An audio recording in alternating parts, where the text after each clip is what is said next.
1805, the most horrific sea battle ever, pitched the British Navy against the combined fleets of the French and Spanish. The Battle of Trafalgar was a bloody clash of 60 ships, 6,000 cannons and 47,000 men. It blazed for 5 hours and was total carnage. When the smoke finally cleared, 3,000 men were wounded and 4,500, including the Admiral of the Fleet, Lord Nelson, lay dead. The British Navy had an awesome reputation, and foreign fleets were very reluctant to tangle with it. You'd think, therefore, that people would be clamouring to join up and be a part of this great symbol of national pride and power. Not a bit of it. When the Victory and ships like her set sail, they were dangerously undermanned. The Navy needed you, or anybody they could get their hands on.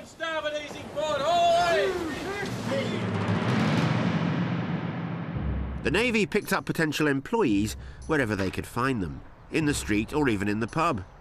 Their methods of conscription were verging on the illegal, but they were desperate. In the 1800s, the Navy quite simply didn't have enough men. That's because, let's face it, life in the Navy was violent, brutal, and dangerous. The Navy's solution? Don't ask people to join up, force them. Press gangs roamed around the country looking for fit, able-bodied seamen, and when they found them, they pressed them into service. Now, legally, it was a bit of a grey area, though everybody turned a blind eye, and in 2 years, nearly 30,000 people had joined up. So, 1 minute, there you are in the pub, enjoying yourself, and the next, you're in the Navy. Some accounts say that when the Victory set sail, a staggering 50% of the 800 soldiers on board were pressed men. And once they got you, they worked you to the bone, from dawn till dusk and beyond, 365 days a year, and they kept you on board as long as they liked. Come on, you scurvy dog! The fleet was kept at sea for months, sometimes years at a time. To prevent mutiny and keep the crew under control, the captains enforced iron-hard discipline. They whipped men like William into shape. A lash of the rope was the brutal answer to every infringement of the ship's strict rules. Nelson actually disapproved of flogging. He said, "It makes a good man bad and a bad man worse." Nevertheless, it happened all the time. Discipline was vital with so many men in such a confined space. On every ship kept in a red bag was the infamous cat o' nine tails. And when the cat was out of the bag, you were, to use a naval expression, up a certain creek without a paddle.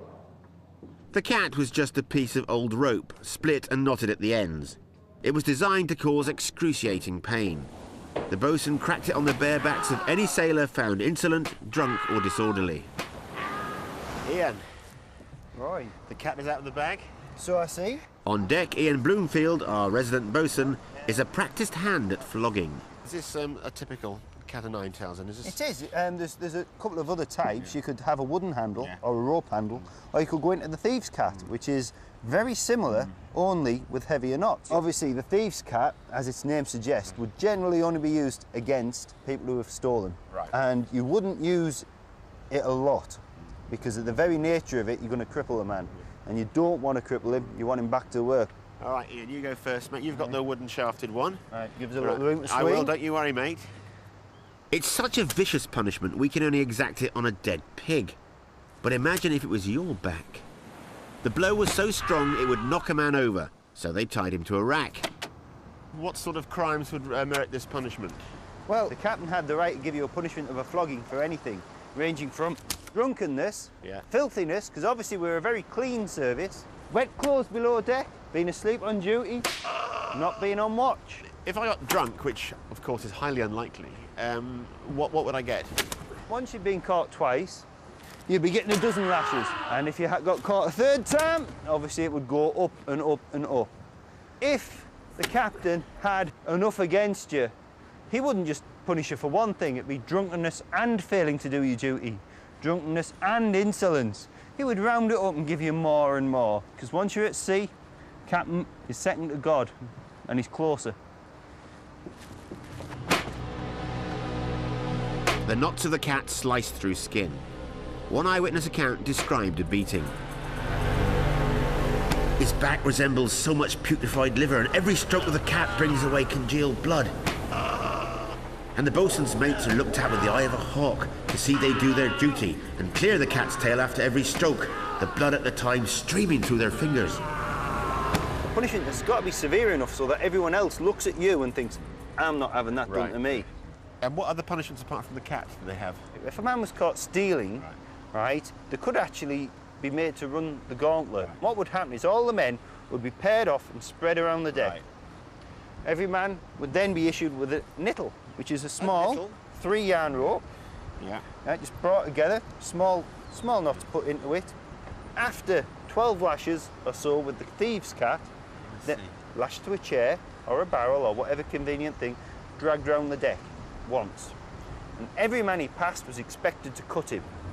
Right? If you're on a ship like the Victory, it's 800 men, that's 800 of these. Okay, let me have a go. A flogging was a public event, and the entire crew was ordered on deck to attend. William and his fellow sailors had to watch as their mate was beaten to within an inch of his life. And then, straight back to work. Very satisfying, isn't it? Nelson may not have approved, but flogging was seen as the only way to keep a ship's crew under control.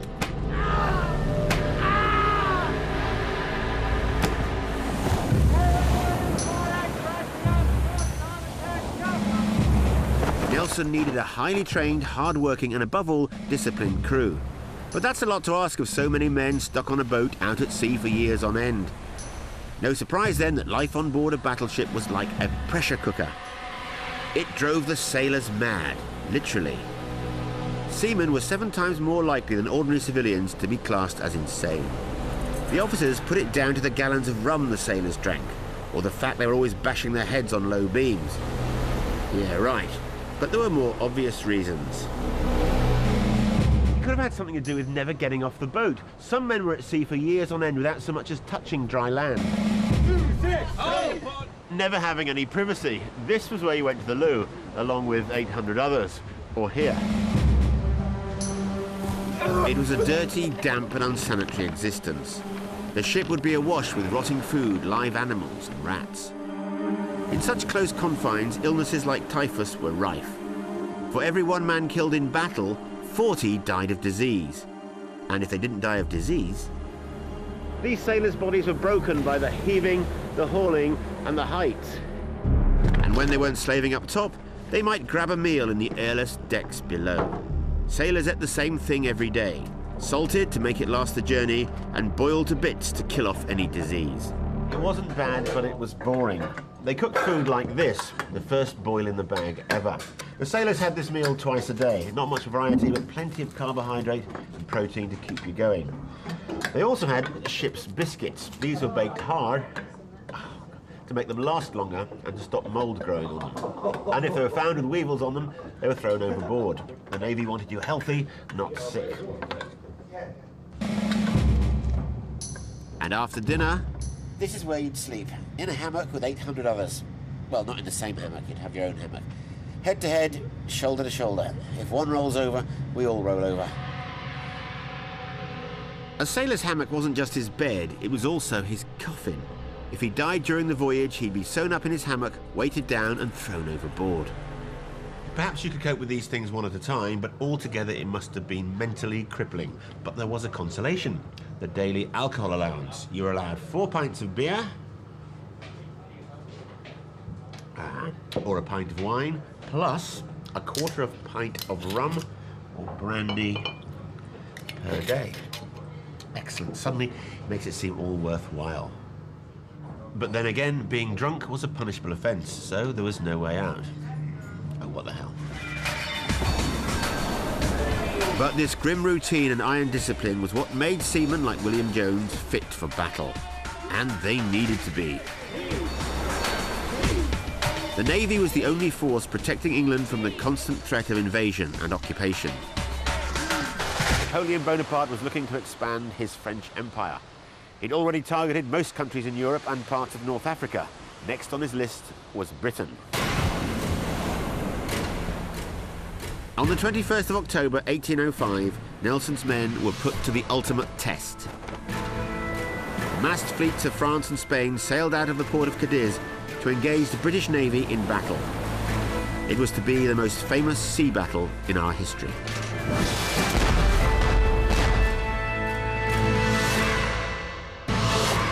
The Battle of Trafalgar took place on the morning of October the 21st, 1805. It was the British versus the combined fleets of the French and Spanish. Napoleon had ordered his commanders to leave the port of Cadiz and go and fight the British. They set sail reluctantly, knowing they were going to get a beating. 47,000 men started the day. By the end of it, 4,500 were dead. The British fleet sighted the enemy at dawn. By noon, the two fleets were face to face and ready for battle. In the bowels of the ship, William and the crew of the Victory waited for the order to fire. The Victory had 100 cannons spread over 3 decks and some lighter guns placed at various strategic positions throughout the ship. During the battle, she fired over 28 tons of shot and used 7.5 tons of gunpowder. Each bit of that was loaded and fired by hand, by men drilled and drilled until they could fire a gun every 2 minutes. So, Peter, here we are on the middle gun deck of HMS Victory. It's lovely and calm, isn't it? What would it have been like on battle day then? It must have been horrendous. The whole place would have been filled with smoke end to end. There'd be 200 men packed here working at the guns. And rather noisy, I would suggest. Extremely noisy. They reckon they could hear the gunfire of Trafalgar some 60 miles inland in Spain.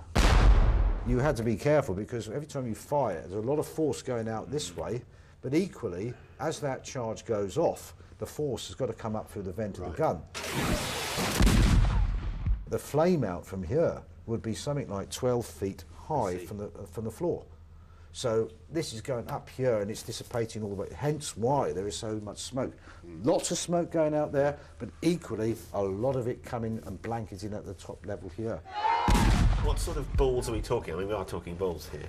Well, for this gun alone, I mean, it's a 24-pound shot, as you can see. That's a hefty weight, that. And you imagine that. That's travelling to you at something like 1,600 feet per second. That's very heavy. You know, and... what sort of damage would that do to the sort of wood in here then? Well, that could pass through about 2 foot of oak at about 400 yards. You're kidding. Yeah. The entire ship's made out of wood. Once you've got a shot like that going in, it'll fragment internally everywhere, and there'll be pieces of wood flying everywhere, large pieces, small pieces. What else can you fire out of a gun like this? Over here we've got a grape shot, which you can see is a metal plate and a pin. It's a bag of balls. And a bag of 2-pound balls. When the gun was fired, all of this canvas would have burnt away, so the balls actually go out in the same effect as a shotgun. Good anti-personnel weapon. Then you've got variations of chain and bar shots, expanding shots and things like that. This was used to fire at rigging, and of course these would whip through the air, so they'd have a good motion to cut through cordage, masts, and sails and anything else like that. And drop on the people below. Yes. I thought this was a multi-gym when I saw it, actually. Through the fire and destruction, William and the crew fought on. But to win battles, you need more than just guns and courage. You need tactics. Nelson knew his fleet was outnumbered, 33 ships to his 27. To win, he needed to split the enemy fleet up. He ordered his captains to sail in 2 columns straight at the French and Spanish fleets. This split them up and forced half of them so far downwind they were unable to rejoin the battle. It left Nelson, leading the Victory, to smash his way through the remaining half of the fleet. His men were far better trained and quicker at firing their guns. Bullets and cannonballs ripped through the ships and the men. The sea ran red with the blood of hemorrhaging sailors. When the battle started, it would have been hard for Nelson, the commander, to do any commanding at all. He couldn't even see his other ships, let alone communicate with them. All he could do was hope that his other captains remembered their orders, while he stood on deck to encourage his men. In the middle of the smoke and carnage, musketeers took up sniper positions in the rigging and fired at men on the decks below. Bullets ricocheted around the ship's rigging through human flesh. 1 in 4 men who were hit would die. Others suffered appalling injuries.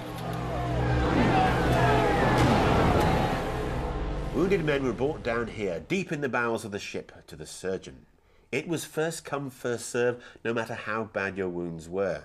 Some men actually bled to death, waiting for their turn, and there was nothing available to relieve the pain. What's more, the surgeon actually operated in full view of the queue. Fortunately, I was first in the queue to meet ship surgeon Mick Crumplin. Right, Mick, here we are in the surgeon's room on the HMS Victory in the heat of battle. You're the surgeon, I'm your assistant. What are we looking at here? Well, this is a musket ball injury. You can see the entry wound with a little blood and discoloration of the skin by the lead. Common enough injury on board ship, particularly at close quarters. What could you do when faced with a wound like this? Well, the first thing is to see if there was big bleeding. You could put a tourniquet on if there was and consider amputation. But if the wound was quiet, as it is now, then the first thing a surgeon would do would be to put in his finger and see if he could feel the ball. Put in that nice, clean, antiseptic Yes, absolutely. finger. There was no understanding about bacteriological carriage, you must remember. And if it's within finger's length, it should be retrievable. The next thing we're going to do now, having probed the wound, is to search for the ball and remove it. This is a fairly standard bullet removing forceps with little grips on the end, and he can put this into the wound, carefully feel where the missile is and open it, and then ease it out gradually, hoping not to injure any nerve or artery on the way, and then we can remove the ball from the wound. That's like a big that. ball to get in your leg, Yes, isn't it? it is. Although potentially fatal, a musket ball wound was minor compared to some. A 13-pound cannonball smashing through the bulwark of a ship caused multiple and horrendous injuries. We're going to have everything coming down here. It's going to be an absolute stinking mess. People shouting, groaning, people arriving every minute, people with hand and limb injuries most commonly, body shots, dead people who are going to be put away for burial later, and minor head injuries from falling rigging and that sort of thing. No pain relief? Not by design before surgery. Surgery was tolerated for half an hour of the worst pain you've ever had in your life, 6 weeks of healing agony, and then a gradual convalescence was better than dying, which was the only option. In the middle of the battle, William Jones was hit and wounded. A huge splinter ripped into his thigh. Brought to the surgeon, he could lose his leg, his life, or both. The patient would be sat on a table such as this and put in an upright position, supported and cradled by somebody behind him. The first assistant would put on the tourniquet over a Gamgee pad or something like that, So that's stopping the blood, maybe. to stop the blood, and the surgeon would take up the first instrument. Before he did this, he would request that the primary assistant held the skin up, so that when the skin was actually cut, and then the muscle, there was a longer piece of skin available to cover the muscle and bone that was exposed. Obviously, there being a cow's leg, this is a different anatomy to a human. Why are you doing it from that way round? Well, this is a fairly old type of incision, producing the guillotine amputation, one circular sweep of the knife, going right the way round the limb, cutting first of all skin and flap. That's called the coup de main. Right. This would be one of the two most painful parts of the operation. The other was taking up the artery. Screaming? Or will he be biting? Groaning, just tolerating it, and obviously not a few people were swearing and screaming. And Would they just faint with the pain? yes, sometimes? syncope or fainting was very common. The patient, if you remember, is sitting upright and more likely to faint, and that was not done by design, but obviously a faint was the greatest friend of the surgeon and the patient alike. I was going to say, yeah. Now we've got to cut the muscle right through, and that's called the coup de force because it's a tougher incision all the way around. All this would be done fairly quickly. How quickly could you amputate a limb? A limb would be removed in about 2 to 5 minutes on average. Not bad going, is The it? record was about 1 minute 40. And we take a linen retractor and we wind it over itself like this so that it can isolate the bone from the soft tissues, and the teeth of the saw do not snag the soft tissues when we saw across this bone. Hey presto.